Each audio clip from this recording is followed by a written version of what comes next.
This week on the Push All Legs podcast, we have our special guest, Mr. Tony Gentilcore, of course we're going to talk assessments, strength coaching and Star Wars.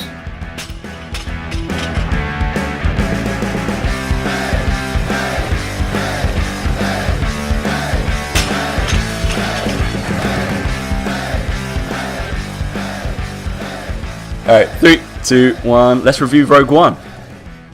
Hey guys, welcome to the Push Pull Legs podcast with myself, Dan Meek. And with me, Tom Hall. And we have a guest with us. And this is Tony Gentilcore. There I'm we going to introduce go. myself. Straight in. Nice there. Cool. So we have a guest on this week. We have Tony Gentilcore, who has kindly come on to our little show. Thank you very much for coming on, Tony. Oh, my pleasure to come on. I'm always game to talk shop, especially with two chaps I've hung out with in person. So it's all good for me. That is true. So we've actually both me and Dan have actually seen Tony in real life person, which is great, right? I'm just as cool in person as I seemingly come across online, I hope. Yeah, so That can be confirmed. Yeah.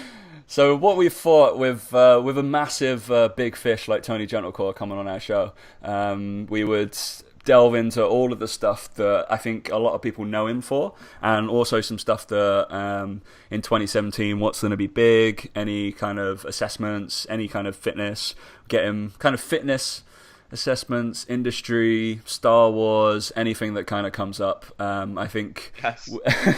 I think with anything like that, we're not going to waste our time talking about nutrition down this podcast. Sorry. No, yeah. I did say to you before coming on, Tom, I said, is there any point me coming? But because I think it's just going to be, people want to listen to you speak, Tony. They don't care for us. Like, they listen to us all the time. I came on to listen to talk about intermittent fasting. I don't know about you guys. Nobody talk wants all to day talk about that, but we've kind of bored to death, I think, with that one. We've bored everyone. that was 2012 or whatever it was. So we're past that. It's like, yeah, it works. Yeah, it's been a deficit. Carry on. It's fine. Yeah. Exactly. That's all the nutrition industry is, Dan. I'll keep posting about that. Just be in a calorie deficit, you're okay. That's all you guys talk about. It's like it's the most simple thing in the world. Right? It's just people still mess it up. It's funny that now that we're out talking about nutrition, right? So I 2 weeks ago, right before Christmas, I switched banks. So there's a bank that opened right across the street from where my wife and I live. And I was like, all right. And it's like a local regional bank. It's not this big conglomerate, huge bank. So I was like, screw those guys. I'm done with them. I'm going to go to the small bank. And of course, eventually the conversation comes, oh, what do you do? I'm a trainer. I'm a strength coach. And then, of course, from there it goes like, oh, so what should I be eating? And I'm like, I don't know, like, eat less. Like, it's like, I was just actually in there today because I had to make a deposit, and they're very friendly over there. And he started talking to me about, I forgot the name of the diet, but he says it's very Atkins-like. We're basically like, oh, I'm taking away all carbs. Is that good? And I was like, really, anything that you're going to do is going to work as long as there's a caloric deficit. What I did tell him, I was like, I'm not a fan of like automatically assuming that all carbs are bad all the time. I think many people have been programmed to think that. And I was like, eventually, like it'd be nice for you to figure out like what works best for you, what works well for you. Like, I don't think you have to omit an entire food group long term.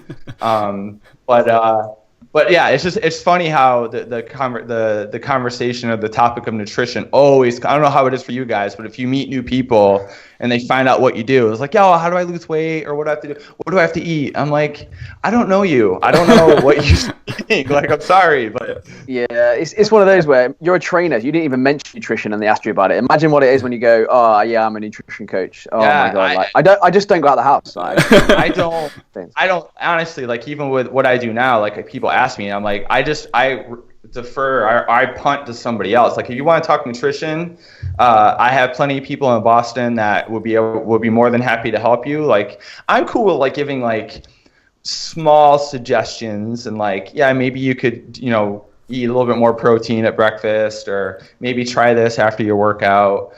But I'm nowhere. I don't touch like meal plans or anything like that. Like I'm just like, nope, that's not. I'm not touching that. So you want to discuss that? I'm gonna punt to somebody else. Yeah, as far as my family and friends are concerned, I'm an accountant. So that's exactly. All right, so let's actually talk about something Tony's shit hot at, not talk about nutrition. All right, cool. Yeah, All right, so what we thought, we got a nice little plan, just like we have when we have a guest on. So we're going to talk about the first kind of thing. So me and Dan have seen Mr. Tony Gentilcore and his good friend Dean Somerset. I guess it's a workshop. We didn't see you perform live, if that's a weird phrase to use. It's a show. It's a show. It's a great show. You bounce off each other really well. So, and yeah, both incredibly funny when you go through any of your workshop stuff. So, and also, obviously, we did a kind of, we talked about it with Lisa as well, Tony's wife, who joined us a couple of weeks ago. With his strong mind, strong body stuff that he came over to kindly do over in London. So what we also took away a hell of a lot through, so Tony's an awesome strength coach and worked with a lot of athletes, worked with a hell of a lot of general pop, and probably one of the biggest general pop guys that I know. So what we'd like to talk about is a little bit on, I guess, kind of 2-3 years ago when we saw you with Dean, and you're still doing it now, and you've released your complete hip and complete shoulder kind of mobility and assessment guide, I guess, over the last 6 months, right? So yeah. I'd love you to dive into maybe assessments that you kind of advise or that you go through for the hip, assessments you kind of advise and go through your shoulder, and just talk about the ins and outs of maybe doing them with clients, essentially. Yeah. I mean, that's a big ass topic. Yeah. which I take 2 days to talk about, Tom, by the way. No. Now that I'm on my own, right? So when I was at Crusty Sports Performance, we had a very kind of specific specific checklist we would have. So, because we worked with a lot of overhead athletes and a lot of baseball players, and we had to take in consideration the unique demands of the sport, we had to be a little bit more specific with our assessments, in particular our looking at the shoulder. So we were looking at internal, external rotation and upward rotation of the scapula, and how well they don't do anything. Now that I'm with on my own and working more general fitness clients, I'll still look at a lot of that stuff, because I do want to see what their shoulder blades are doing. Because to me, and it's a very arbitrary number I'm going to toss out there, I have no scientific research to back up what I'm about to say. Anytime somebody comes in with a shoulder issue, like they're talking about their rotator cuff or whatever, their point to the front of their shoulder or wherever on their shoulder, 99% of the time, what I have found is that the culprit is usually what's happening on the back. So what are the shoulder blades doing, or what are they not doing? So I'm always, it sounds creepy, but I'm like, hey, let's take your shirt off, right? And within the first 10 minutes, I'm like, take your shirt off, let's do this. I say it very professionally, of course, yeah. But I want to see, okay, what are those guys doing? Because it actually amazes me how many times I've had people come in, athletes when I was at Crusty Sports Performance, and even now, where someone repeatedly would have shoulder issues, and they would go to X number of physios or physical therapists or whatever. Almost all the time, they never said, oh yeah, they looked at my shoulder blades, they told me this and that, and it almost never happened, which boggles my mind. I'm just a lowly strength coach. And I feel like sometimes I give a more thorough assessment than a lot of physios, which, shouldn't happen. But that's also a congregate of like the people I'm surrounded with. So I'm very lucky in that my network is a lot of smart coaches and people, and I've learned from them, and I kind of have an eye of what I need to look at. But in a general sense, like with shoulders, I'm really just looking at someone's ability to get their arms overhead and what kind of compensations happen. So we're talking in general fitness, we're talking a lot about CrossFit and people doing a lot of stuff overhead, and they're just not moving well enough to do that. They compensate, they bring their arms overhead, and they're compensating through the lumbar spine. They got forward head posture, and a lot of that is due to lack of upward rotation or the ability of the shoulder blade to move up in conjunction with what the arm is doing. So a lot of people are kind of stuck, and their shoulder blades are kind of glued in place, and they lack that movement. My job is to try to figure out, okay, why don't they have good movement there, and what can I do to kind of fix that? And then we can worry about, okay, snatches and, jerks and push presses and stuff like, and kipping pull-ups and stuff like that overhead. So almost every assessment I do is looking at that. I'm just having people stand there. They put their arms in a neutral position and they bring their hands overhead, and I'm looking to see it's a test that's not like a pass fail. Like a lot of times people make a mistake. They look at somebody's hands.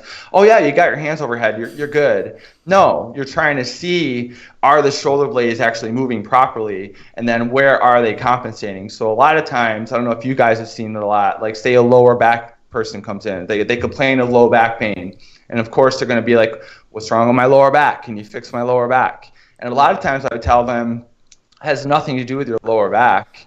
It has everything to do with your lats are so tight and you can't move your arms overhead. Because think about it, every time they do anything overhead, what do they crank into when they lack that range of motion? They crank through the lumbar spine. They go into lumbar extension. You guys have seen those guys. I literally had this conversation today with two guys that were in basically my mentorship academy program, and one guy basically it'll be going. It would have been out by now, but when this comes out, but trying to change somebody's squat pattern, and he's in massive, just sitting in extension the whole time. He's just completely switched on, and we were talking about how to kind of nullify it and change his posture and stuff like that. And then I was standing next to a guy who did a lot of biomechanics stuff, and we were just like, all right, well, doesn't everybody at some point, no matter walk of life, complain about back pain? And it's like you've got like Granny who's 80-year-old.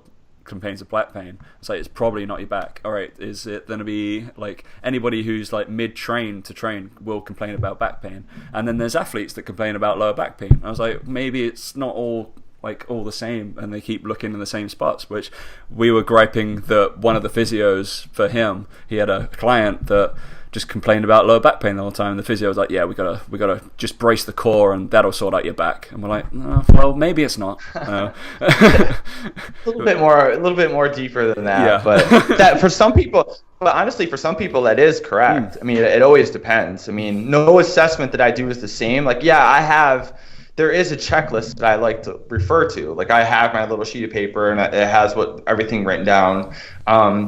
But my assessments will go off the beaten track as need be, depending on what information they're telling me, like what hurts, their training experience, like their injury history, like that always is going to dictate what path I'm going to go down. But a lot of times it is me kind of explaining to them, like, yeah, you might, and Tom, yeah, you might have your issues at this little location, but something over here is what might be causing it. And I always say might. I don't say I never say this is the case, because I'm not diagnosing anything. Again, I'm a lowly strength coach. Like I'm not a physio, I'm not a chiropractor, I'm not an athletic trainer. I'm not qualified to diagnose anything. But you can sure as shit that I know good movement, and my eyes don't lie to me because I've been doing it for so long, that I can kind of sort of figure out, okay, this is kind of what I think might be happening. I'll start thinking about what correctives I want to do, what progressions I want to do with their training, and then usually I am referring them to somebody to actually quantify that or to actually diagnose it, and then I'm just kind of exchanging notes. The funniest thing I think about some trainers with assessments as well, just to give my little bit, is that, and this is something you're gonna realize in a couple of years, Tony, is that I, the other day, had lower back pain, and I was like, shit, what have I done? I was like, I've not done anything. Like, what's going on?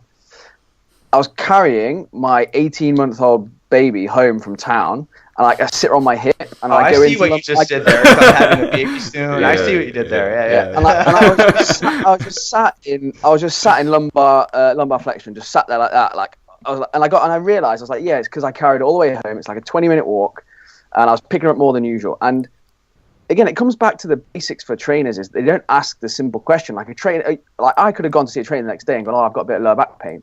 and guarantee you, sure as shit, that they'll tell me something that is totally irrelevant. And they won't ask me like, oh, have you done any lifting that you've not usually done for a while? And it goes back down to like the assessments of like, not even like you guys did it at Cressy Performance. It's like you understand the athlete and their lifestyle, so you kind of know what they're doing in terms of their sport. So you know they're doing a lot of stuff. But I used to get it all the time. As I used to see trainers do an assessment with someone and go, oh yeah, it's because you're doing this, it's because you're doing that, and it's like, no, it's nothing to do with their squat technique. It's because they're sat at a desk all day. Like, you're just totally taking the wrong thing. You're going, oh, your movement patterns are all off. Your glutes aren't firing, and I'm like, no, they just don't stand upright. They just don't sit upright when they're at a desk. And sometimes people jump on movement without even thinking about, like Tom's just done it there, like just sat up. Like it's like the basics. They just want to jump on something that's so advanced, and like, oh that's can't a reach huge my hands problem. over your head, and it's like, stop trying to impress people and just go back to the real basics of it, and you'll find out a lot more information than trying these fancy things that they try and do because they've seen it on YouTube. That is actually something that's very prolific nowadays with trainers, is that they're trying to like one up each other, and then doing stuff that sounds cool and fancy. And honestly, like when people watch me do an assessment, like I feel like mine's pretty thorough. Like I'm looking at range of motion, I'm looking at like going into the hips, like I'm looking at their ability to internally and externally rotate the hip, and how much hip flexion do they have, and doing that general hip scour that Dr. Stuart McGill would take people through. And then the poking and prodding stuff really only takes me 5 to 10 minutes depending on the person. Right. And then, because my objective for the test, if like I had a gentleman come in 2 weekends ago who had the mobility of a crowbar, right? I don't even know what that even means, but it wasn't good. Right. And I could have sat there for 10 minutes and tested his range of motion on adductor length and hip flexion and psoas weakness and no glutes, and just told him how much of a walking ball of fail he was for 10 minutes. And what is that? How is that going to help me? And like, he's going to feel like, whoa, I'm like, this guy is like just beating me down already. Like he's telling me I'm bad at this, I'm bad at that, I'm bad at this. Like, no, like I want from there, I'm going to get them moving. Like, let's go look at what your squat, whatever that may be. Right. Let's look at it. Let's look at your lunge. Let's look at your push-up. Let's look at your hip hinge, and make it kind of a fake training session, right? So they kind of get a little bit of a flavor of what can they expect when they come in and actually train. And then I'm coaching them up. Like, so this gentleman in particular, I was like, okay, let's look at your squat. And I like to be a fly in the wall when I'm doing the initial assessment. Like I try not to be too coachy on day one, because I just want to see what they do. Right. I want you to stand there, and I want you to squat down as low as you can. I'm not going to tell them where I want their feet to go, what I want their chest to do, or anything like that. I just say squat down. And then it was god awful. Right. So, of course, I didn't say that, but I was like, okay, and then the most important question, really, after I do any assessment or introduce any new exercise, is where did you feel that, or how did that feel? Right. Again, it goes into interviewing the client, keeping them. I think it's important to keep the person a part of the assessment. It's not just me blabbering on for an hour. Like, I want them to feel like they're a part of me figuring shit out, and they feel a little bit more connected to the process, and they're a little bit more accountability, and it's building that rapport. Right. So I'm like, how did that feel? He's like, oh, it's okay. Like, I feel a little bit in my knees, and I was like, yeah, and I jokingly was like, yeah, it didn't look too good on my end, but let's see if we can fix that, right? So I was like, hey, bring your feet out a little bit, and this time when you squat down, just try a little bit more effort to push your knees out a little bit more, and we're gonna do a little reaching pattern too. So when you squat down, I want you to reach forward with your hands, right, to access a little counterbalance. He did it, and it was like night and day of like what the squat looked like, because now he was loading his hips. His knees weren't caving in. He was like, whoa, he got way lower. It's just, all it took me was like me shutting my mouth for a couple minutes, right? And just asking him some questions, and just me like spewing out like one or two like quick little hard hitting cues. And we fixed his body weight squat. Like tomorrow is his actual first session. we'll see how that goes. But but yeah, like my assessment process, again, one, it is never the same. Like I have my checklist, but really every assessment is different depending on, somebody coming in with lower back stuff, or somebody coming in with a shoulder hurting, or somebody's coming in with knee pain, or whatever the case may be. Like I'm looking at different stuff, but I am getting them on the table. I'm doing a Thomas test and a drop test, and looking at hip range of motion and doing that hip scour to try to see like, okay, where do I see pelvic motion? And like maybe that's going to give me an idea of like what would be an appropriate squat stance for them. Do a rock back test to see like where they get lumbar movement and as they go into deeper hip flexion. And then we kind of take that, we do a passive test, and I have them do it actively where they actually do a squat, and I see if they match. Right, and then if they don't, then I'm like, oh well, that's interesting. Is it a stability issue? Is it the novelty of the exercise? And that's the important part, is me getting them on the gym floor and then just having them move and exercise. Like I want to see basic movements, like a push-up, a hip hinge. Like I'm not loading them on day one, rarely. I mean, sometimes I do, but and I think that, again, I just think that's such an undervalued component of assessment that a lot of trainers miss on, because they're too concerned with using big words and showing them like, your hip range of motion is horrible, we got to work on that, and that's why it's causing your lower back. You don't know what the fuck is causing your lower back pain. Like no one knows. Like no one. Like I think I've seen it in assessments before where it's just like you've seen someone do a perfect overhead squat. I've seen it happen. Perfect overhead squat, like absolutely nothing wrong with it. And then the trainer then do the bunch of tests, including a calf flexibility test. I'm like, why do you give a fuck how flexible his calves are? Have you seen his squat? He doesn't need to worry about it. Yeah. It's not a problem.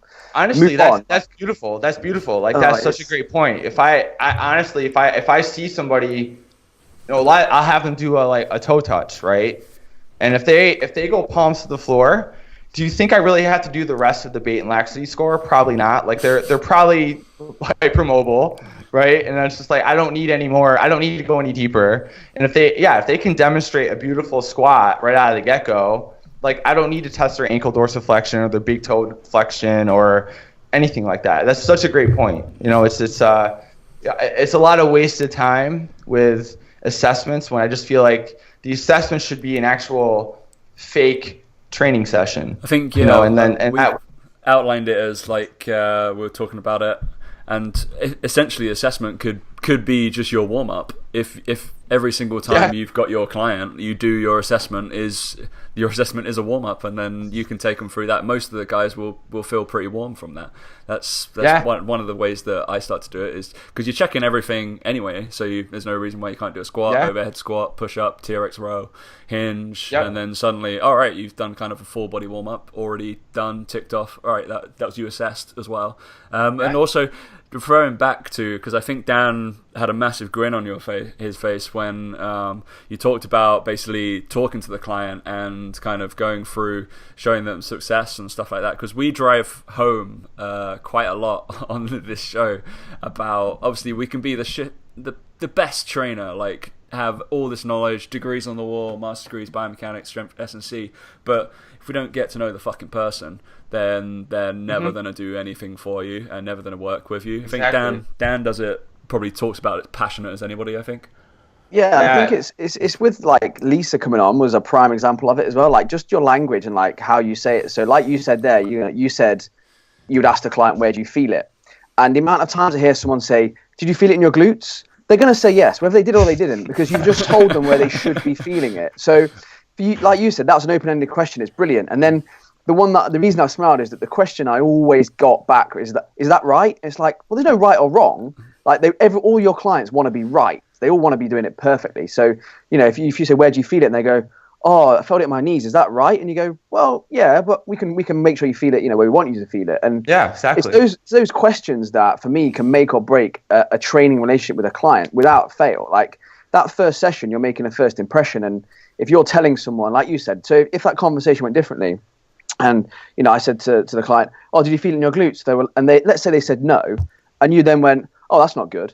It's like straight away, they feel like they're shit. Like straight away. And rather than it's your job to make them feel it in the glutes, it's your job to, like you say, push your knees out, sit back, put your hands out in front of you. And it's just, that's the thing that frustrates me in the industry, is that the reason I think the standard is at entry level, in my opinion, fairly poor, is because people aren't taught that at PT school. They're literally taught, these are glutes, these are hamstrings, this is a lower back. If the lower back hurts, then you can't do this, this, and this. It's like, what? Like, it's the 21st century. Like, can we not like come up with some better education to help these people like think about how they coach people better?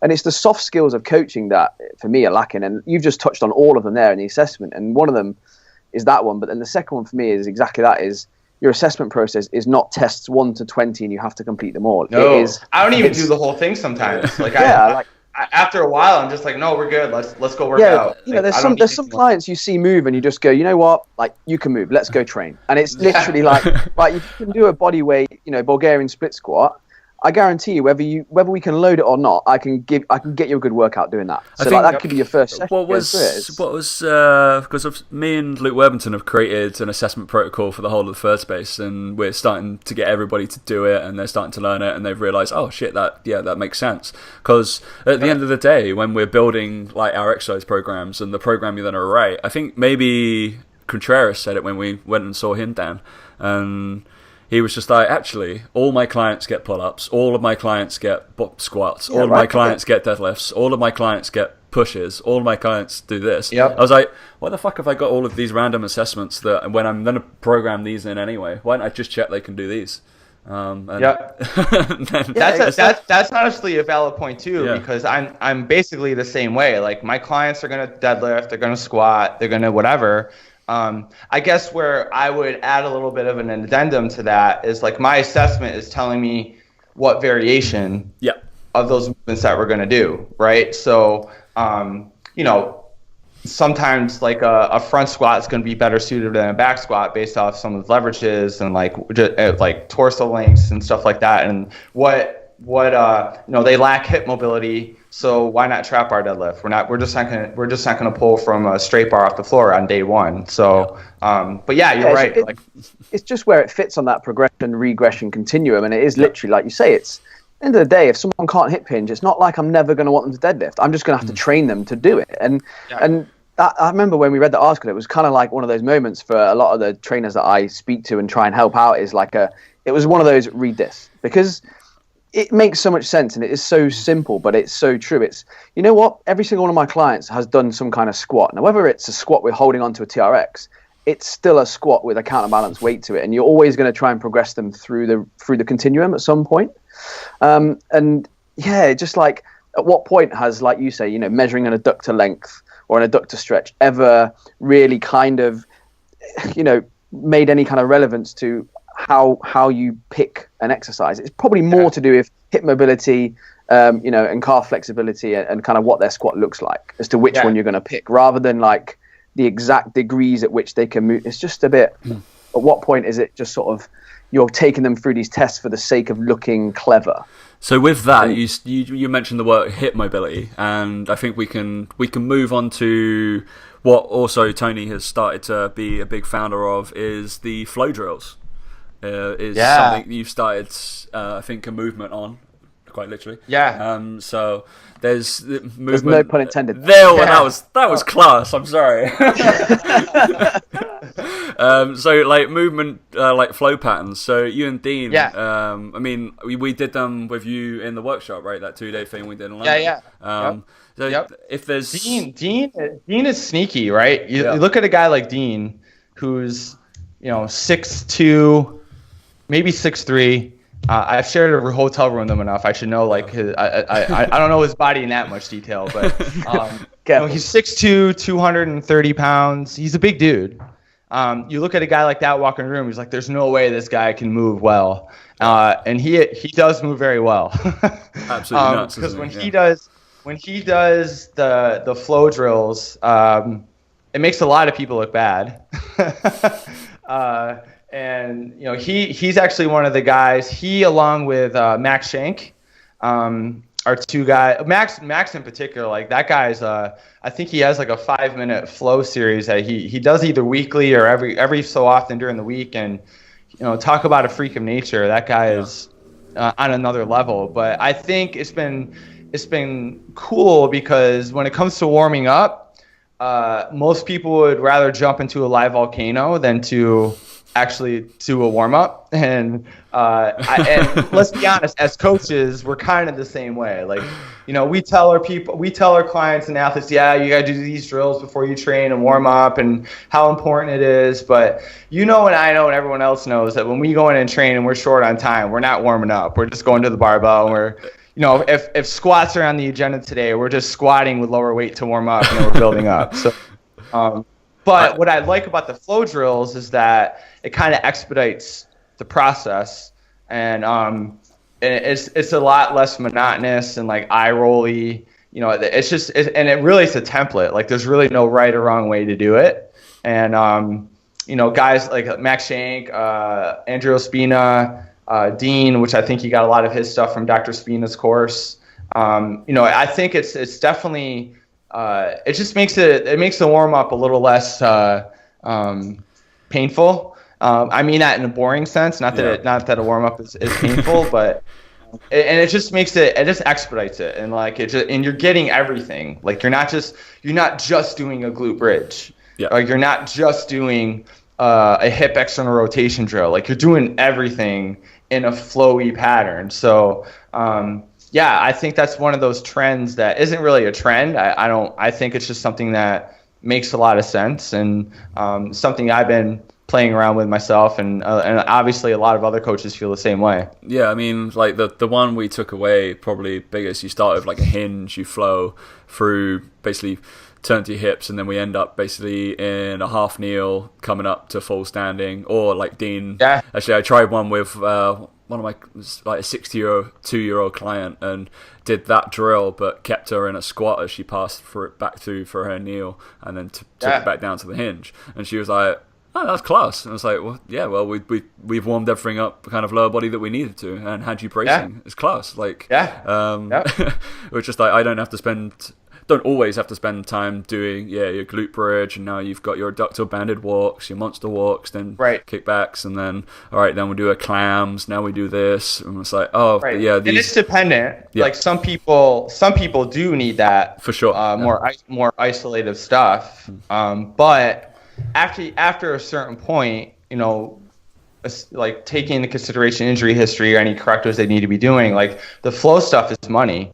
I just think it gets people a little bit more jazzed up and excited to do it, which then kind of bleeds into their workout anyways. So I think it's a good fit for a lot of people. So, and I would just recommend that if people aren't familiar, they just look up Max Shank, look up Dean. I'm sure you guys probably know a few other people that are doing it, that have a lot of those cool videos out there. But yeah, it's pretty cool stuff. Yeah, go do it, and do it for like 5 minutes, and then guaranteed. Yeah. Even like ourselves, me, Tony, Dan, we do it, and you're gonna be sweaty after about 5 minutes. It's just one of those things that you don't really realize what you're doing until you're doing it, right? 1 minute. Sorry. 1 minute for Dan. Just 1 minute, mate. That's all I need. I'm like, I've been here for 1 minute. I'm like. I was doing it for 1 minute. I'm like, that's got to be 5 minutes. You're like, no. You don't need to warm up. You're bodybuilding. You're absolutely fine. So you're right. Cool. So I think moving on industry-wise is a great topic to just go over, because there's a lot of like avenues that I know you've kind of worked in, commented in, looked at, and take lots of bits from. I think I said it to Dan before, and I've said it I think to Luke. I think out of anybody in the industry, I think Tony is probably the one guy to look for who is probably the best in the world at recognizing good stuff. I'm the best in the world or something. That's great.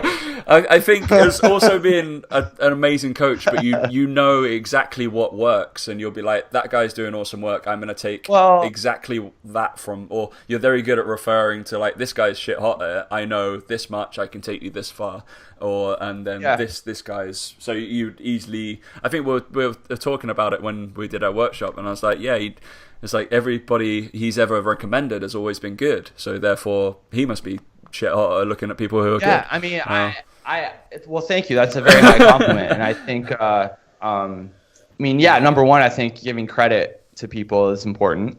Yeah. I think I do a very good job of that. And, I just feel like I think what that really speaks to is I'm pretty open-minded. Like I don't corner myself into any one way of doing anything. And that's actually one of my biggest pet peeves in the industry is when a coach or a trainer or an article or a video, they go on this diatribe about like, this is how you have to coach the squat. And if you don't do it this way, you're an idiot. And, I think that's garbage. Yeah. Not everyone is the same. We don't all have the same bony structure, anatomy, leverages, goals. It's just a stupid mentality to have.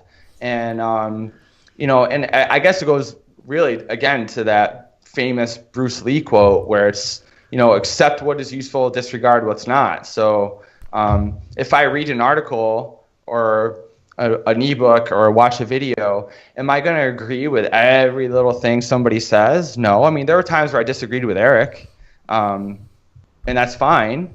And there's times I disagree with Jen Sinkler, and there's times I disagree with my wife. And no, I'm just kidding. But I always find value in like, oh yeah, like even if it's like a cue or just an exercise, and I'm just like, yeah, I really like that. I'm gonna try it out myself, and I'm gonna see what client it fits with, and we're gonna roll with that. And that goes with assessment, and it goes with coaching, and it goes with programming. I think if more people were more open-minded and not such pompous assholes and thinking that they know everything, I don't know.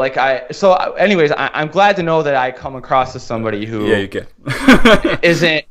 isn't that. Like because I find that unfortunate when that happens. And there are a lot of great coaches that I respect their work and what they've done and who they've worked with and the material they've put out. But then I lose a lot of respect when they become this ornery asshole and just like put people down because they disagree with them, or say like, this is how I do it, so this is how you should do it. And it's just I'm not down with that. And I think that's about all I have to say about that. It's not cool. It's generally bad to look like that. Okay, so we talked a bit about training, like flow stuff, look about all assessments and all that kind of stuff. So let's move a different avenue and look at PT. Well, not physical therapy, Tony. We've already talked about that. So personal training from a different aspect of more of like the businessy side, because a hell of a lot of obviously every single one of our listener who is a trainer or in the fitness industry is doing some sort of businessy stuff at some point, especially with social media. And so me and Dan talked about free sessions and starting out, etc. So what was your thoughts on that, Dan, so far?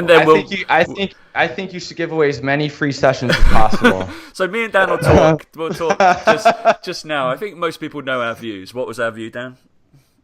Don't do it. Yes, I was kidding with my response. But, the listener, I know you guys knew I was kidding, but I want to make sure the listeners knew I was kidding. Yeah, so I think we've talked about it before.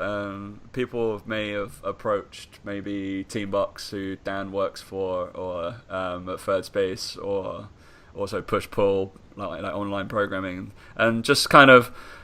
We'll just stop by and try to getting kind of free advice and stuff that is going to take 2 minutes.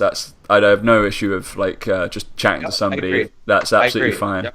As soon as you like, I think this. But before we go on, Tom, let me just go. I think this also counts for discounts. Before we carry on, before we go just free sessions as well, because we get a lot of people say to us, "Oh, I can't quite afford that," but do you do any like discounts? I'm like. No. All right, yeah, because I guess in the industry, I don't still really know why in our industry, especially it's a really weird orientation, especially when we worked in the gym together, Dan. And it still obviously happens now when people buy blocks or buy sessions as they do, but they'll do the session, but they'll pay 2 weeks down the road, especially when you work in a basically our gym setting is a little bit more commercial, and you're not taking money up front for sessions all the time, you can still book a few sessions in without them getting basically chucked out of the gym, and they can still come in. Obviously, they'll try to take the money. They'll be like, "Oh, I don't carry my wallet to the gym. I'm very sorry. I'll pay for that next week." But if you walked into a supermarket and was like, "Actually, I'm going to have like my shop this week, and I'll just walk out the till, and that'll be fine. But I will be back next week. That's fine." But that's just going to be like 85 quid out of pocket. You're like, hang on a minute, that doesn't happen. You kind of pay for what our service is, and the whole freebie nature. Sorry, Dan, go. No, I was just saying, before we get Tony's view, I just wanted to say just one little thing I wanted to say on it is I actually think it's really insulting. Really insulting. Like when I was a trainer and I used to, the reception come down and go, "Oh, your client you've just seen, he owes for 4 sessions." I'm like, hang on, he doesn't value my service enough to pay for it when he comes in. He thinks that it's just like, oh, it doesn't matter. It's like, oh, who cares? And it's like, yeah, but that's my livelihood, and you don't care. The service I'm offering you clearly isn't good enough. Otherwise, you'd be paying the money. And you ask them, and they go, "No, it's nothing to do with that. It's just that I don't carry this on me, or my money on me, or my card," whatever shitty reason they give. And I actually used to get quite insulted, because it's like, I wouldn't go to like you say, go to a shop or go buy a jumper and be like, "Oh, I'm just going to try it on first, and I'll let you know if I want to come back and pay for it." It's like, it doesn't happen. And yeah, it really used to annoy me, actually. So Tony put a post out, I've got it up here, on 22nd December, so right in Christmas time, so to cheer everybody up. Was it gathered a lot of traction, mate. You obviously did really well with it, and then so with somebody that came into where you're set up now in Boston, your place called Core, which is also in your name. Yeah. It's great how you've done that. Yeah, good marketing there, huh? Good branding. So you're going to tell the story far better than myself and Dan. Well, there's nothing that I can. Well, there's some I can add, but there's not a lot I can add to what you guys have already said that I couldn't agree with more. I think a lot of it, as far as it's the industry's fault to some degree that it happens, because I think the expectation is that someone walks into a commercial gym, they want to get a membership, then, okay, we're going to offer you a session or two with a trainer for free or discounted, and then, we're hopefully we'll be off to the races. And I think that's the expectation that a lot of people, or the experience that they get, and then now they expect that every single time they go into a commercial gym, and in my case, a small studio where it literally is my livelihood. Like that's how I make my living. What I disagree with people when I wrote the article, because my opinion was I don't agree with giving discounts or free sessions. Because what happened was this woman, very nice woman, came in, walked by. I was training some people. She poked her head in, and she's like, "Oh." That's my woman's voice, by the way. Sorry. It's like, "Oh, this is strength and conditioning." I go, "Yeah, I do strength and conditioning out here." And I gave her my card and kind of gave her like a loose 10-second elevator pitch. And I was like, "Feel free to email me with any questions." She emailed me that night. Like, I got home that night and there was an email from her. And she's like, "Oh, I'm so-and-so. I was the woman that stopped by earlier. I'm interested in myself, but more so for my 2 daughters who are in figure skating. And they currently go to this strength coach somewhere. I don't know where. I forgot where she said, but you're like right down the street. This would be great. Can we get like a free session or whatever, something to that effect." I forgot the exact words that she used. And of course I read it and I'm just like, motherfucker, kind of roll my eyes and I'm like, man, exactly what Dan said. Most people wouldn't walk into a plumber, to a dentist, to a lawyer and ask them, "Hey, can I get a taste of your services before I hire you?" That just wouldn't happen. And I get it. Like, a lot of people's response to that would be like, well, when you hire a plumber or you hire a dentist, you just want to get the service done. That's it. Like, when someone hires a trainer, they're getting more than just the service. They're getting, a relationship and rapport. And, I can respect that, but I'm still like, this isn't a garage sale. Like, it's my livelihood. And you've just described free extra cool things that, like, and it's like. there's time involved, like there's an expectation that I expect to be compensated for my time, right? And yeah, so I mean, I wrote a response back that was very respectful. I was like, sorry, I don't offer discounts. You know, I don't. And then she passed, but which is fine. And you know, so yeah, that's kind of like my approach to it. It's just, yeah, I'm a small, like, it's one thing for, like, people are like, well, you know, big chains offer it, and I forgot how they made the argument, but I was just like, yeah, well, I think big chains can get away with it because, oh, who was it? Oh, someone brought up Netflix. Okay. They're like, well, Netflix gives away. No one's gonna. Why do you think Netflix gives 3-day trial? Like they do it. Why won't you? And I was like, Netflix has like 20 million subscribers, if not more. Like I think they have enough payroll or revenue coming in that they can do away with a 30-day trial because they know they're going to get people's. And not to mention, like, going to the big box chain.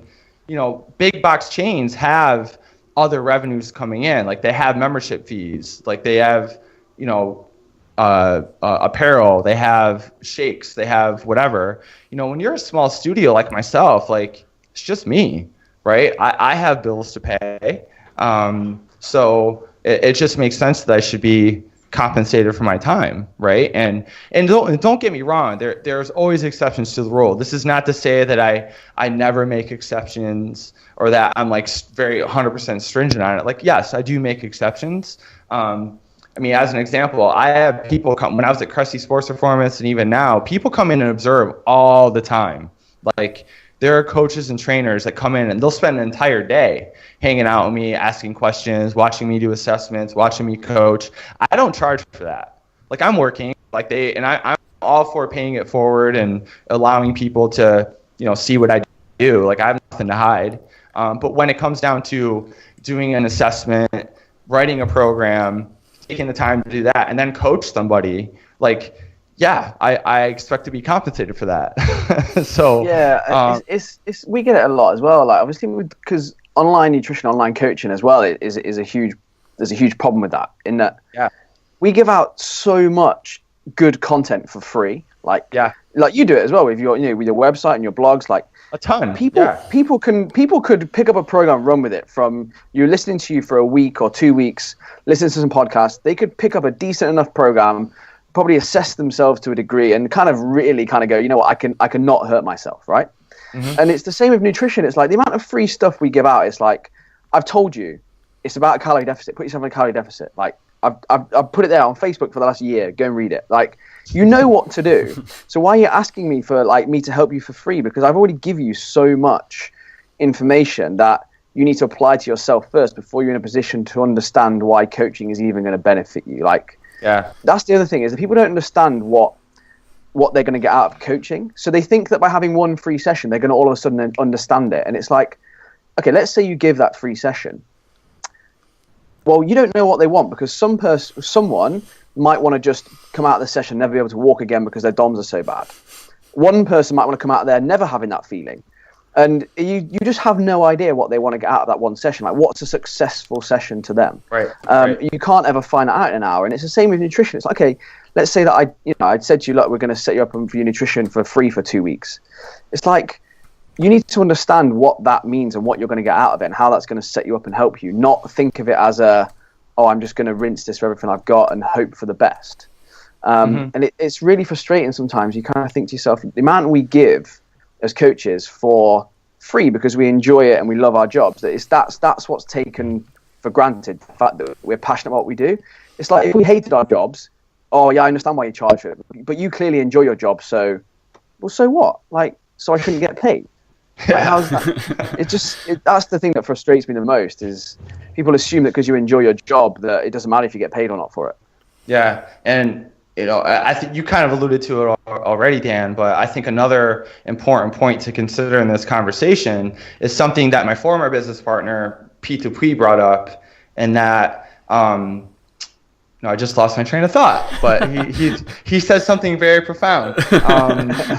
Go look it up. I'm sure it's somewhere there. Oh, here it is. Yeah, I got it. So like I don't, for example, I don't offer discounts for buying more sessions, or I don't offer like, hey, I want like if I get somebody in for an assessment, I'm not like, hey, here's what it would cost to sign up for 6 months.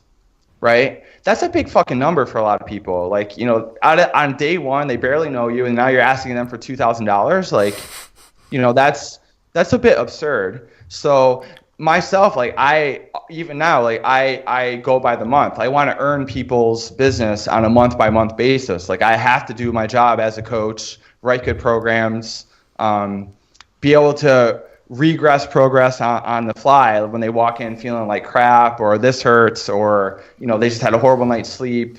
You know, so that's another thing to consider is, you know, I'd rather earn people's business month by month rather than say right out of the gate, like, here, buy this huge package for 30 sessions and then boom, we're good to go. Right? No, I don't think that works for a lot of trainers or patrons. I don't think that's a great business model. I think the better, because then again, you're right.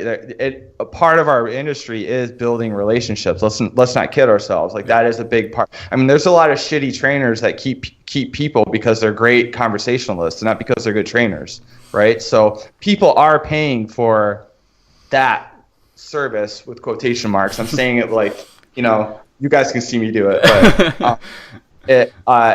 No, it's just, and if, you know, honestly, like if I'm all for giving people a refund if they feel like we're not a good match after the fact. Cause I think that's another argument people will make. Well, they're like, well, if you don't give them a free session, then you're not going to know if you're a good fit, or maybe you won't be a good fit. And then I'm like, fine. Like if after a month or whatever, they feel like that we're not a good fit, then cool, but they're still going to pay for my time. Right. And after 2 weeks, if they bought a month of training and after 2 weeks, they say, hey, I'm not really into this, or I'm perfectly fine refunding them what they haven't used. Like I'm not an asshole. Right. And that's just being a good business person.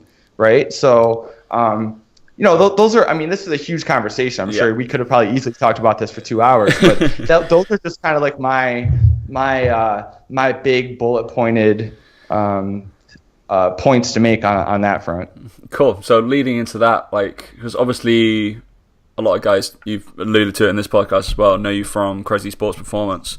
A lot of the stuff that was set up through there, and more recently you started up Core in Boston, and that is your own project.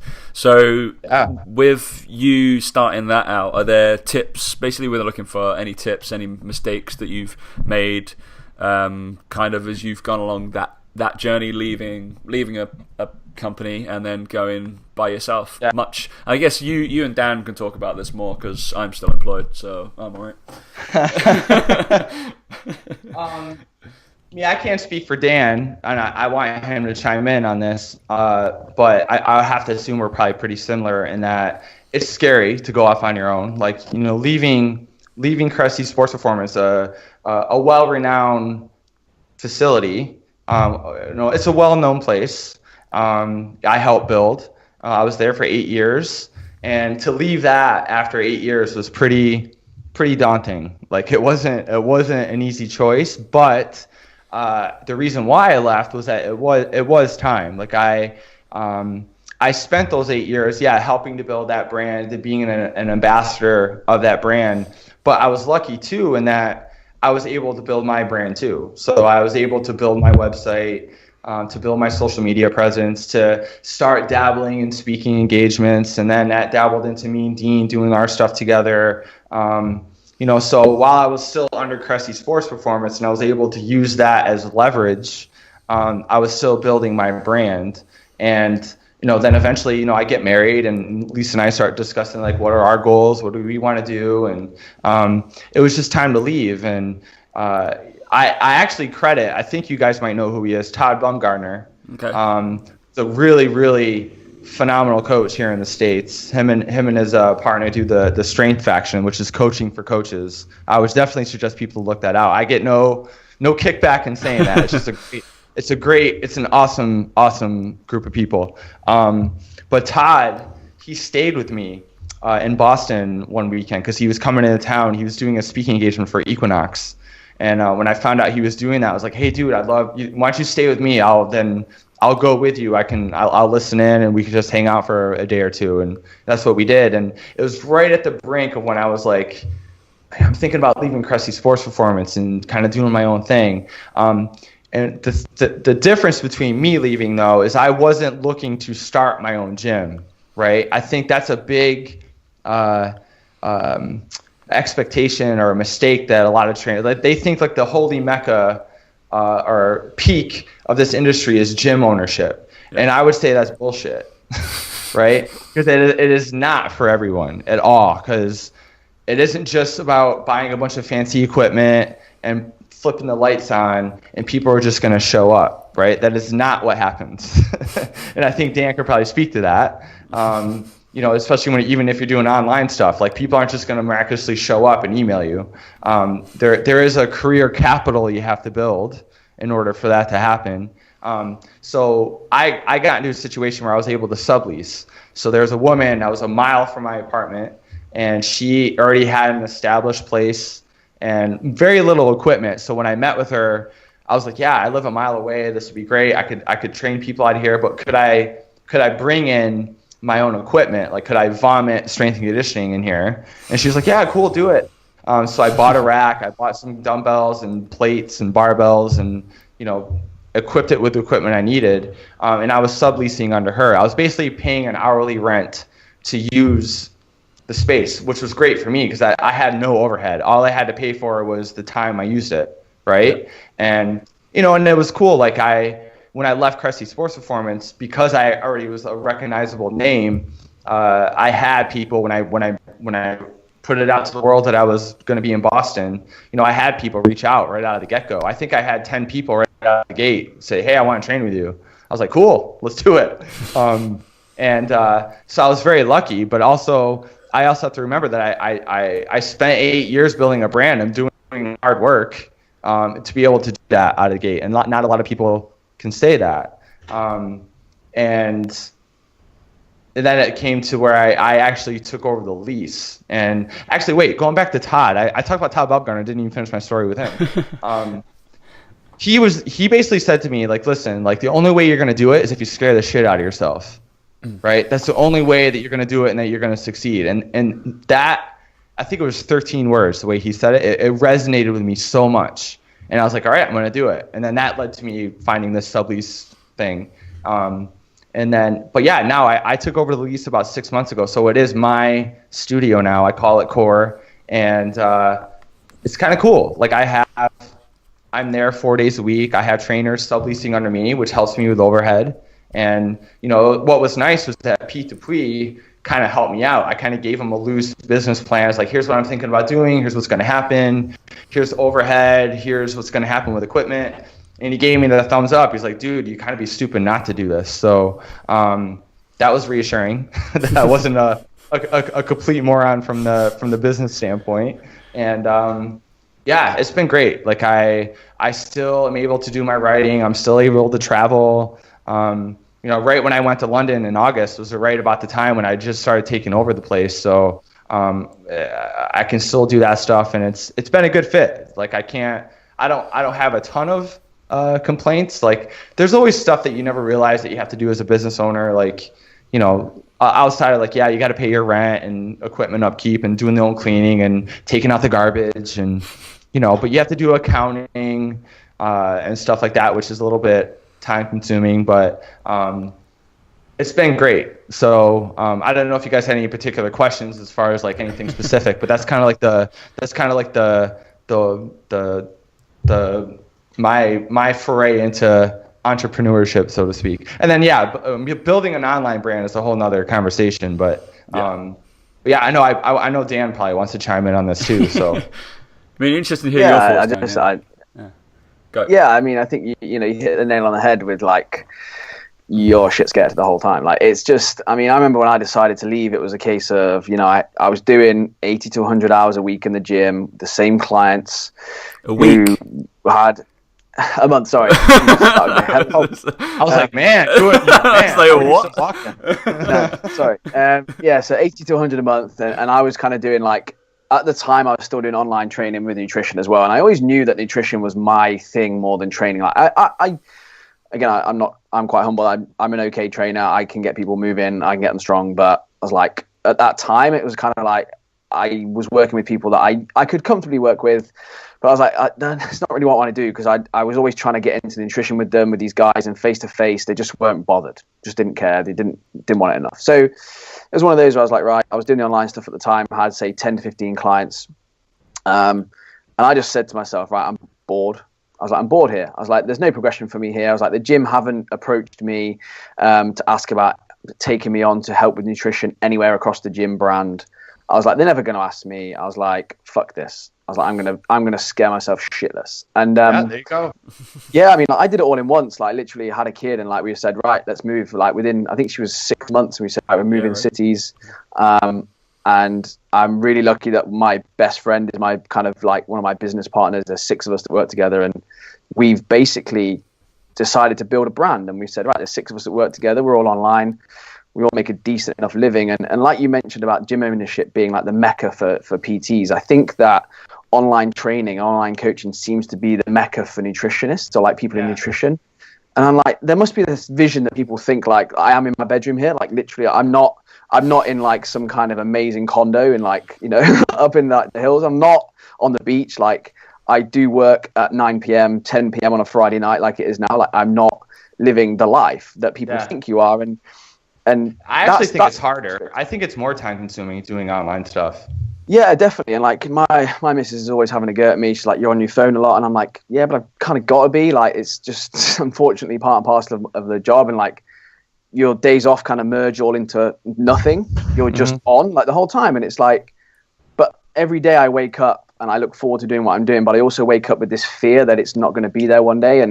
And Steve, who's the guy I work with real close, one of my best mates, his fear that drives him is he never wants to have to do another job interview ever again. And like, that's such a big driver. It's like, we want to be in charge of what we do. We're never going to be millionaires. We're never going to be super rich, but we love what we do every day. And that's more important than, like you say, kind of just assuming that this is like the holy grail. It's right for some people and it's not right for others. Like I need to be scared shitless to motivate myself to do this. And I really enjoy it, but I think Tom will say that even at the gym, at times I would appear somewhat unmotivated. I would kind of go to him and be like, what am I doing? Like, I'm just seeing the same people. It's like, I'm kind of, and the thing that drove me was my nutrition. That's the thing that got me psyched up. I was like, I'm really looking forward to this. And I just had to make a choice of which one. And I just, I wanted to scare myself shitless, and I did it. But it's not for everyone, because people, like you say, will fail. They won't realize they need to do their tax returns. They need to be on top of their accounts. And they need to constantly be innovating. That's the other thing as well, is I think people assume that I'm just sitting here dealing with my clients on a day-to-day basis. And like, we dedicate 2 days of the week just to sitting down and talking about what are we doing? Where's the future? What's this week look like? What's next month like? What's the summer look like? What does 2018 look like? And people just assume, I think, that you're just writing an article for a blog, and it's just like, there's no reason other than you just wrote it and put it out. It's like, no, it fits into a longer term plan, but you just don't know what that is. And I think a lot of people who try and copy a lot of work we do, which they do, they don't realize that. They just copy it and think, oh, that's the right thing to do because they're doing it. And you must get it a lot as well with training. It's like, oh, I've seen it on Tony Gentilcore's page, so I'm going to do body flow. I'm going to do that as a warm up for all my clients now. No, you don't understand the concept behind it and why it's useful. You're just copying. And I think that's what people get wrong, is they think they're going to go into online coaching or they're going to own their own gym and they're just going to copy something they've seen without understanding the philosophy or the principles behind it. And that's why I tell every new trainer that they absolutely should work in a commercial gym to begin with for a minimum of 2 years. 1, 2, 3 years. I spent the first 5 years of my career working in commercial gym setting, right? So before I trained my first professional athlete, it was like year 6 of my career. So it's not like I just walked into like, hey, I'm training professional baseball players, right? No, I worked in a commercial gym for 5 years.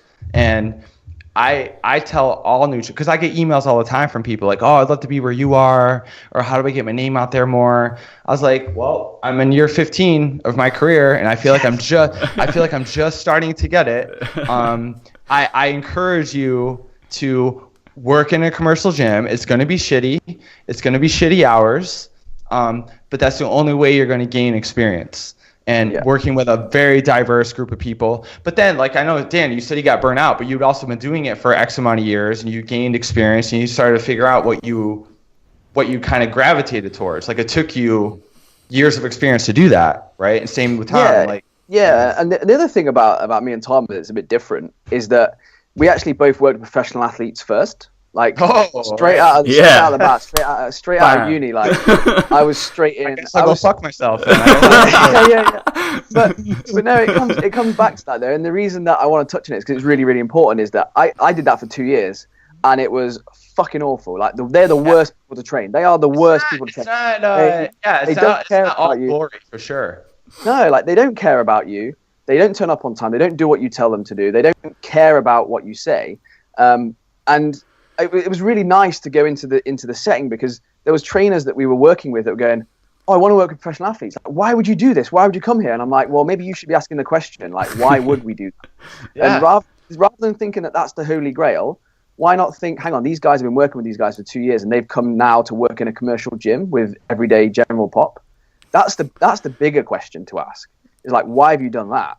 Not why do you want to work with professional athletes? It's like, why would someone working with professional athletes want to not stop doing that? And like you found, they are quite hard to work with, like without kind of being not derogatory to them, but I mean, soccer over here or football over here is a bit different, I imagine, to baseball and American football, because in America, I think the athlete sense of all sports is a lot bigger than it is over here. Over here, they are literally pussies. They're pansies. They're just useless. So there's also that aspect that it is a bit different over here. But I couldn't think of anything worse. Like even in nutrition, like I wouldn't, if someone said to me now, you can earn what you're earning now, but work 9 to 5 in a football club, I'd say go fuck yourself. I'm not doing it.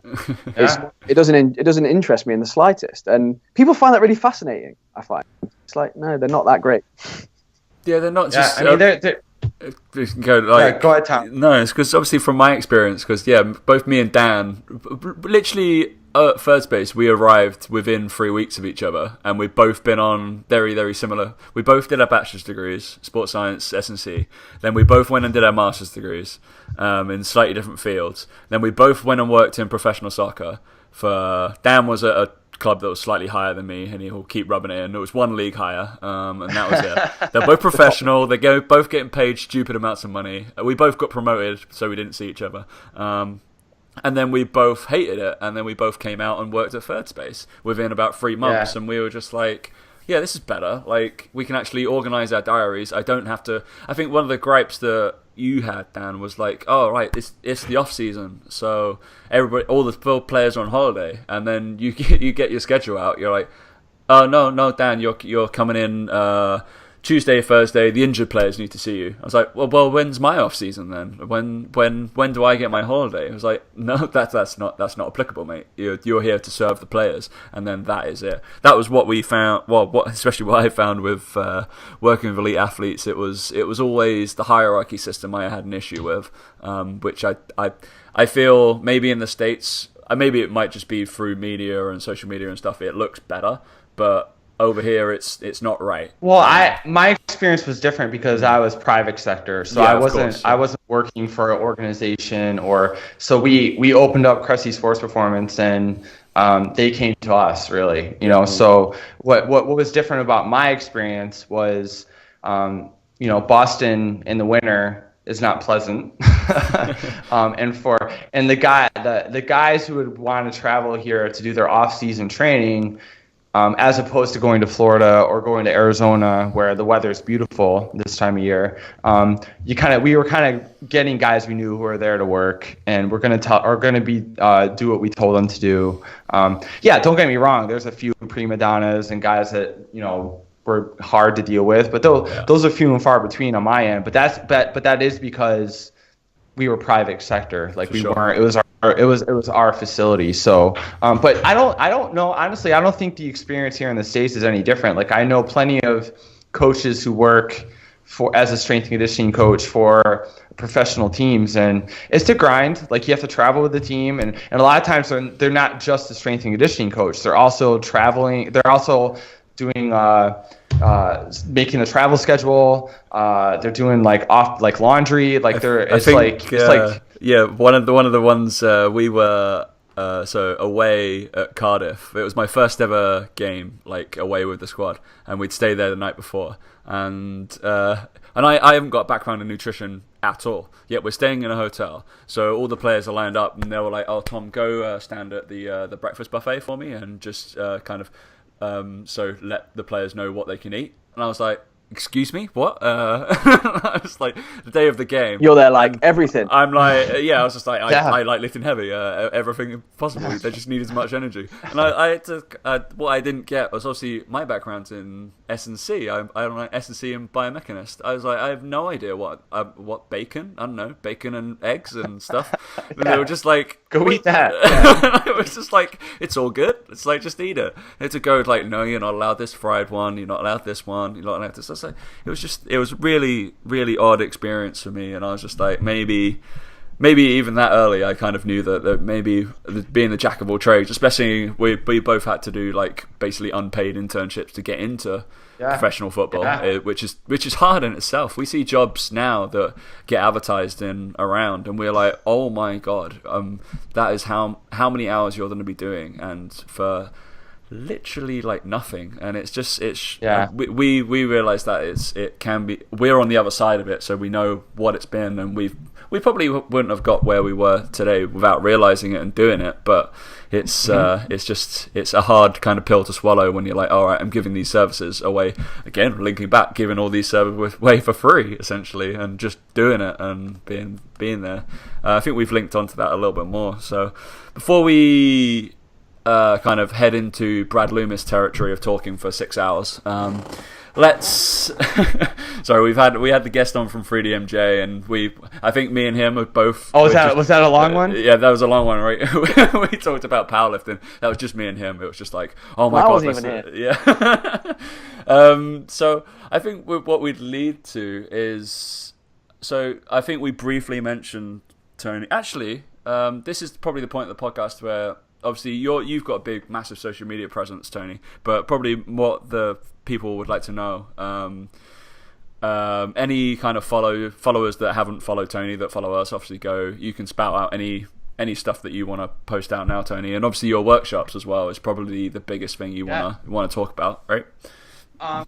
Well, yeah, home base is my website, so really anything whether it's social media, blog, upcoming speaking engagements, products, it'd just be my website, so they could get all that information there. Complete shoulder and hip workshop was the workshop that Dean and I did that we filmed, and people seem to be very receptive of it, and we're hoping to do a couple of those this year. Obviously, with a little one on the way, I'm not going to be as prolific with my travel schedule, but I'm still going to try to sneak it in. And actually, Lisa and I are trying to plan a European extravaganza in like early mid-August. So we're hoping to make it over there again. I got a couple prospects. I hope London is one of them, but wink, wink, Tom. I'm that'd be right. But yeah, there's a few spots that I got asked to go to in August. So, but yeah, my website would be really if anyone's interested, that's where all social media links are and everything like that. Awesome. With that on the back end of that, so we play our game. So it's a fully It's not a game, Tom. This is real serious. It's probably serious. It's probably it's turned the most educational part of the podcast. It's turned into something that both of us are kind of reasonably well known for now, and we get kind of tagged across by a multitude of listeners on Facebook.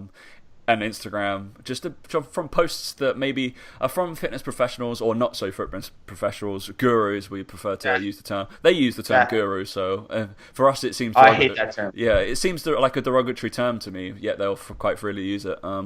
So it's stupid things on the internet this week. So Dan, I've got a few things I've just written down that actually. It's not from this week, but it will always feature on Stupid Things because it has to. Because I know I've followed Tony since I've been a trainer, so 3 or 4 or 5 years or whatever. So I know the stuff that kind of pisses him off. Is there anything, Dan, that you've seen this week or that we've been tagged? There's probably been a couple of things, but. Oh yeah, there's always stuff, but I want to hear if Tony's seen anything. I've got stuff. I can reel stuff off all day long, mate. I sit on the internet. Is there anything, Tony, you'd wish to talk about? There's a few. I'm pretty laid back. Like I find it comical when I get on Facebook. Mostly, like I think. Well, first of all, I avoid YouTube comments like the plague. That is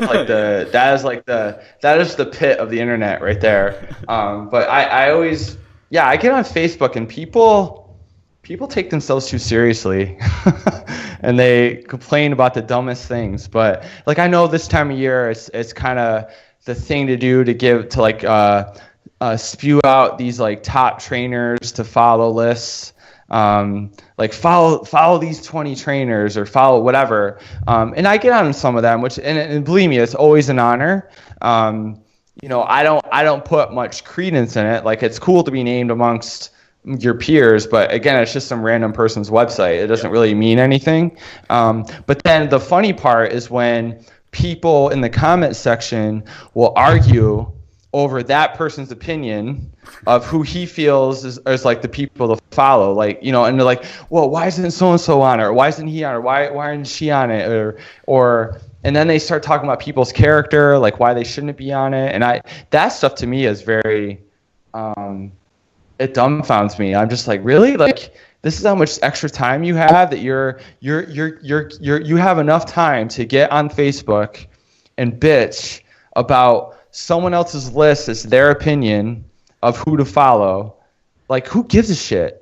Like, it doesn't mean anything. Like, and again, don't get me wrong, it's always cool to be part of these lists, but man, like, people, wow, that I would say as of this week, that's the thing that's kind of been on my radar.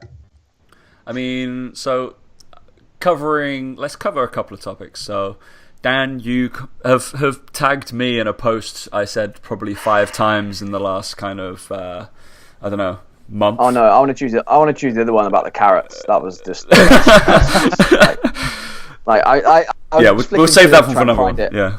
Oh my god! So I can't talk about the carrot one. You can talk about the carrot one. It's fine. Yeah, go there. We'll save that one for another one. It's Carrots. Yeah. Like, so I'm gonna read it literally word for word. Okay, this is legit. So this is someone's detox carrot salad.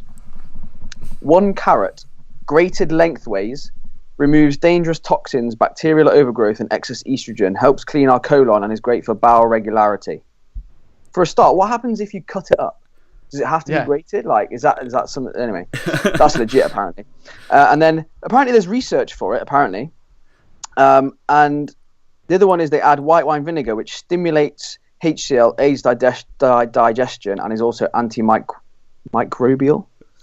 And of course, it has coconut oil in it, of course, which helps improve metabolism, thyroid and progesterone production, and suppresses bacterial growth in the intestine. Now, the fact that this is promoted by a female figure athlete who is quite clearly taking something more than just carrot salads that's helping her get in the condition she's in is neither here nor there. But it was just like, it really frustrates me because that's been shared I think it's something like 40,000 times or 400 shared 40,000? Shared, like a ridiculous amount. Like, she has like 40,000 followers. It didn't take me long to just sit there and weep while reading it. But it's just like, the problem is these people have this platform. Yep. And it kind of like goes like, I think it was 360 shares. So not 40,000, but 4. I was going to say 40,000 shares. Yeah. I'm like, my God. No, she has 40,000. She has 40,000 followers. That's still significant. Yeah. So 400 shares, 3,000 people like interacting with the post, and it's just it's really baffling. It frustrates the hell out of me. Like I think sometimes with training we see this stuff that's bad, and a lot of people are quick to go, that's just clearly stupid. Or a lot of the time with training, it's kind of like, oh yeah, this can work, this might work. But with a lot of the time nutrition, it's like, no, this is the only thing that works. Like you said before, like it's like, I know you're a Star Wars fan, but it's like Sith Lords. They only deal in absolutes. It's like they're literally like, it's that or nothing. It's like, no, be a Jedi. Think a bit more logically about it. And it really frustrates me that person gets so much exposure because they talk about grating carrots lengthways. And then the other one I saw earlier was a flipping cutting an onion and putting it in on the bottom of your feet and putting a sock on, and it removes all your toxins out your body. Wow, I never heard that before. Oh, wow. Yeah, this is what I thought with. But apparently that borders on nutrition. I got tagged in that one as well. It's like, and it's just, but when you sit back and think, am I just being like narrow-minded about this, or am I, is it something wrong with me? And then I go, no, it's not. It's definitely not. So like, why do people believe this? Like, how does it cross your mind to go, oh, I tell you what'll work. I feel a bit ill, so I'm going to put an onion on the bottom of my foot with a sock on, and I'll be sorted in the morning. Like, but then they wake up in the morning and they don't have their cold anymore, and it can't be your immune system. No, it can't be that. Can't be that you've just got over it and you feel better. It's the onion. It's definitely the onion. I'm going to do that again. And it's just like, fucking hell, like seriously. And I feel really bad because I really want to say something, but it would just come out derogatory, and it's just not how I want to come across. But honestly, Dan, it's not worth it. Really, it's like, I mean that's another conversation of itself. Like there's a lot of stuff I disagree with, and every now and then I'll comment, but like talk openly. I mean, I think you would do it in a way where you would back it up with anecdotal, scientific, like, and just saying like you're a fucking moron. Like, I mean, I guarantee you would say it in a very professional manner, but I think a lot of times like people just need to like turn the page, move on with their life. It's not the end of the world. Like, I know it's hard to do that. Oh, I've got better at it. Trust me, I definitely got a lot better. Yeah. This helps because it means I can rant and I can let it out, and it's like fine. All right, cool. Let's just ask for the last couple of minutes. Have we got any kind of gentle to calm Tony down? Basically, any gentle questions that we can ask him? It's completely off topic. Is that another pun there? Flipping out. Man, you're the master, I'm Tom. there, yeah. So, favorite burger? You can have anything in a burger. What would you have? So this is going to sound weird. There's actually a place here in Boston called, ironically enough, the Boston Burger Company. Oh wow! And they have a burger there. It's called the King, and here's what it has on it. It has bacon. Okay, that's a no-brainer. So it's bacon, cinnamon, banana, peanut butter, and I can get bored with that. It is fucking awesome. And I love peanut butter banana sandwiches. So then you just add bacon and a burger in there. I'm like, okay, I'm down. Like, to some people, like I tell them about it, like, what? Are you kidding me? I was like, it is so good. I can see how that works. Do they fry the banana? No. It's just, I'm gonna try it. That's what I'm just gonna try it. I just need to know. Yeah. That's all. Oh, I'm sure. But it's like the cinnamon they use is like a cinnamon like sugary paste. I don't think it just sprinkles cinnamon on there. It's like like it's some kind of like cinnamon spread? It's some kind of like sweet. Yeah, it's like a sweet thing, but I'm sure maybe you use like Nutella or something. I don't know, but yeah, it's delicious. It's awesome. And you can have any milkshake with it. What would you have? I would just go straight up with that, just straight up chocolate. It's pretty plain. Maybe sprinkle some Oreos in there or something, or some Snickers. I guess if you're gonna have it with, you can't, because I think naturally we go towards peanut butter or like Reese's or something like that. But if I got the peanut butter in the burger, so I figure I'd just go plain chocolate. So I see where you're going with that. That's absolutely fine. Yeah, I agree. I would always just go chocolate peanut butter, but with peanut butter in the burger, they can't. Cool. So I think we asked Lisa a best egg preparation. Oh, I just go omelet. That's exactly what she said to you. Yeah. I have. It's like she knows me. Yeah.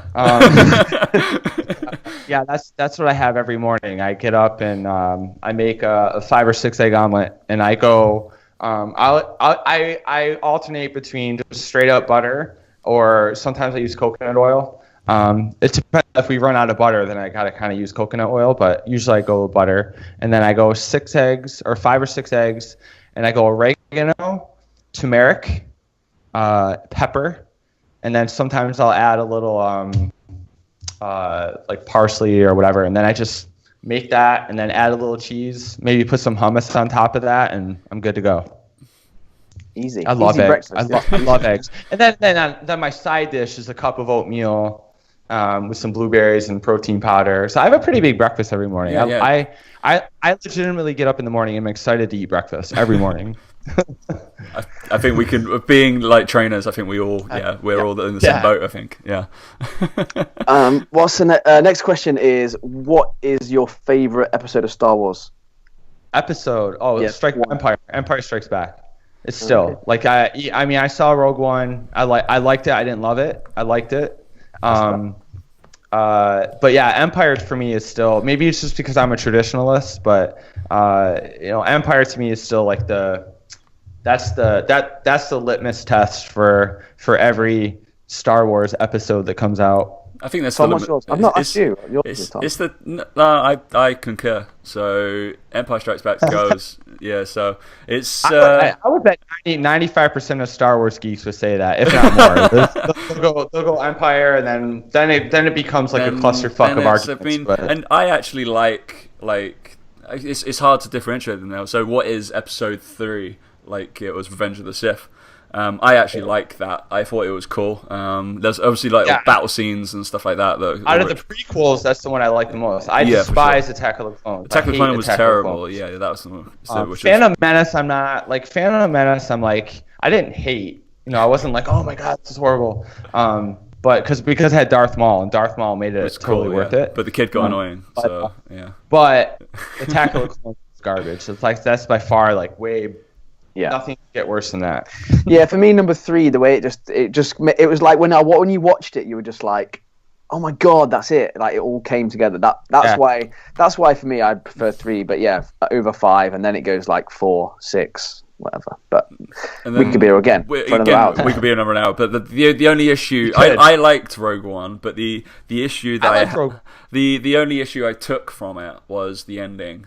I knew all the story, and I knew what was going to happen, and I knew what was happening. So, kind of spoiler alert: it's been out for 3 weeks. Fuck you if you haven't seen it. It's your fault if you haven't seen it yet. Clearly, but when it's Disney got too much of a hold on at the end. Personally, I feel that everybody, because there was no reason for Jin and what's his face to go down next to the water and just stay there. I didn't understand why they had to go down there to die, and they couldn't have just stayed where they were. It was all their kind of romantic setting and all this kind of stuff, and it kind of was like, brilliant. Okay, you could tell that the whole film was done by a separate production company. Yeah. Like you could just tell it was done differently, and you could just tell from the straight off. It was just there was something not right about it. I don't know what it was. Like, I liked it. I wouldn't go back and watch it again. But I will say, like, if all the non I don't know what the appropriate term is here, but you have the main Star Wars story, and this is the first one that was like the non traditional episode. I would say, like, if moving forward, if the rest of them are like this one, I'd be down with that. Like, it was a good movie. Oh yeah. I didn't dislike it. I mean, there are elements of it I was like, I could do without that, but I thought it was well made. It wasn't overly CGI heavy. Like, I thought the final 30 minutes was awesome. The beach environment was kind of cool. It's kind of cool to see the AT-ATs in there, and like I don't know. I if all of them are on par with that moving forward, I'd be cool with that. Happy, yeah. All right. So last question, and I've just come up with it, just thinking through Tony's work, and you have to pick one, and we'll leave on that bombshell. I think will be. Tony, if you had to use the ideals of these training methods, you had to pick one, and you have to pick one, who would you use or what would you use? So Tracy Anderson, Functional patterns or a Bosu ball? I go with a Bosu ball. Bosu ball, there we go. All right, yeah, we obviously we'll invite Tony on to talk about Tracy Anderson and functional patterns in the future.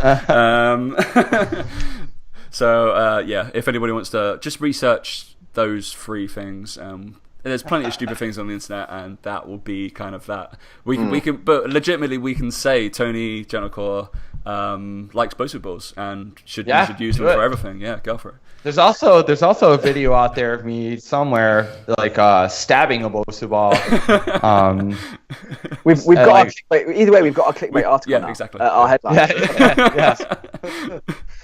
All right, cool. So I think we will wrap it there. I think we owe Mr. Tony Gentilcore a massive thank you for coming on. This is a pleasure. This is awesome. I loved it. Thank you so much, Tony. Amazing. Yeah, absolutely awesome. So go check him out social media. I'm sure probably you checked him out before you checked me and Dan out, so that's absolutely fine. We did. We checked him out before we checked ourselves out. Anyway, years ago.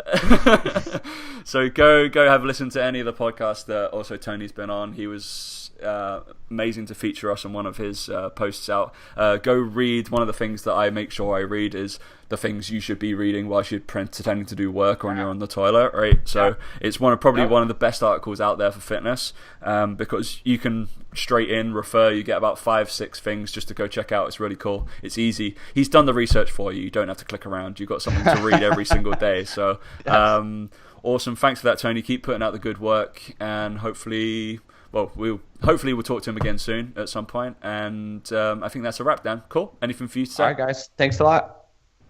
All good. Good.